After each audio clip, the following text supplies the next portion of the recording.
আলামিনের মতো একটা স্ট্রাইকার রাইখা জামাল ভুঁইয়াদের বেঞ্চে রাইখা সে কি প্রমাণ করতে চায়? সিন্ডিকেটরা কি আমাদেরকে চ্যালেঞ্জ দিতে চায়? একমাত্র খালি হামজা চৌধুরীর খেলা ছাড়া আর কারো খেলা আশানুরূপ হয়নি। আমাদের মিডফিল্ডার, আমাদের ক্যাপ্টেন, আমাদের ভরসা জামাল ভুঁইয়াকে আমরা দলে পাইনি। এটা একদম হতাশাজনক ব্যাপার। ঘরের মাঠে ভারতকে ম্যাক্সিমাম দিন করে হারাতে চাই। ঘরের মাঠ ভাই পরে আগে তো আমরা তো এই ম্যাচে জেতার ছিল, এই ম্যাচে আমাদের জেতার ছিল, কিন্তু আজকে হয় নাই। শুধু তার আমরা স্যাটিসফাই না, আমরা একাদশ নিয়ে স্যাটিসফাই না, আমরা সাব নিয়ে স্যাটিসফাই। অবশ্যই আমরা একাদশ বেস্ট প্লেয়ার রাখতে কেন নামানো হলো না? আলামিনকে এতদিন শো করছে কেন নামানো হলো? শো করে তারপর নামানো হলো না কেন?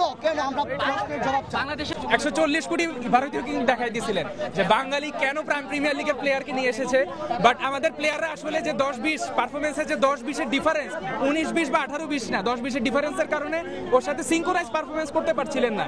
অর্থাৎ তারা মোটিভেটেড ছিল হামজাকে যথেষ্ট মানে সাপোর্ট দেওয়ার জন্য, কিন্তু পারফরমেন্সের বিরাট ঘাটতি। আন্দোলনের পরেও কি আলামিনের মতো একটা প্রতিভাবান প্লেয়ার যে লিগে এত গোল করার পরও তাকে আজকে ম্যাচে নামানো হলো না? তারা কি চাই? আমরা জানতে চাই তারা কি চাই। কাবরেরার মতো কাবরেরাকে আমরা বাংলাদেশে দেখতে চাই না। এরকম কোচ আমাদের বাংলাদেশের দরকার নাই। আর এখানে সিন্ডিকেট রয়েছে, আমরা আমাদের প্লেয়ারকে পাই না, আমরা প্রপার নাম্বার 9 ছাড়া খেলেছি।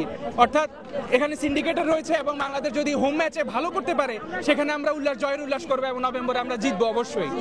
কোচের গাফলতির কারণে আমরা আলামিনকে 11-এ পাই নাই, সাবস্টিটিউট হিসেবেও আমরা দেখতে পারি নাই।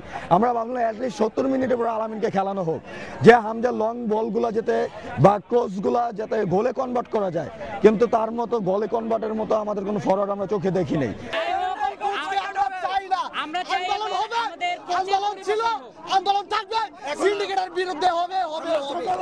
সিন্ডিকেটের কিছু প্লেয়ারের জন্য আমরা আজকে ম্যাচটা হারছি। এই ম্যাচ ড্রর মতো না, আজকে ইন্ডিয়া পুরো কান্না করে দিচ্ছে। এই ম্যাচ জিতা ম্যাচ, আমরা হেরে গেছি। আমরা যদি ফাহমিদুলকে ফিরে আনতে পারি, আমরা যদি আরো 2-1 জনকে এভাবে আনতে পারি, এভাবে আমাদের এমএলএস এ কিন্তু প্লেয়ার খেলছে, মেসির সাথে আমাদের বাংলাদেশে একজন বংশোদ্ভূত প্লেয়ার খেলছেন। অর্থাৎ সেক্ষেত্রে সবাই মোটিভেটেড হবে।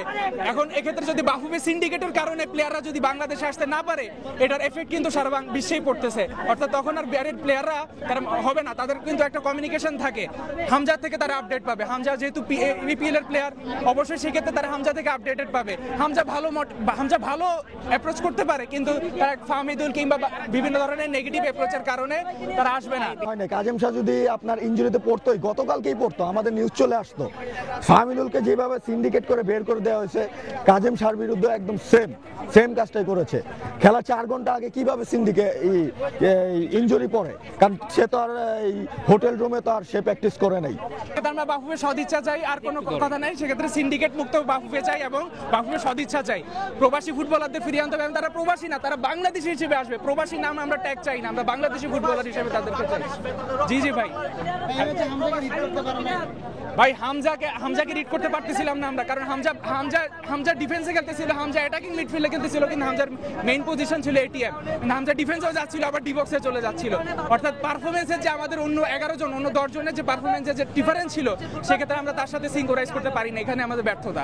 বাংলাদেশের তেমন কোনো ফরওয়ার্ড খেলেনি, আলামিনকে নামানো হয়নি, জামাল ভুঁইয়াকেও নামানো হয়নি। সেখানে ফরওয়ার্ডের গাফলতির কারণে বাংলাদেশ আজকে ড্র করেছে, না হলে আজকে বাংলাদেশ জিততো।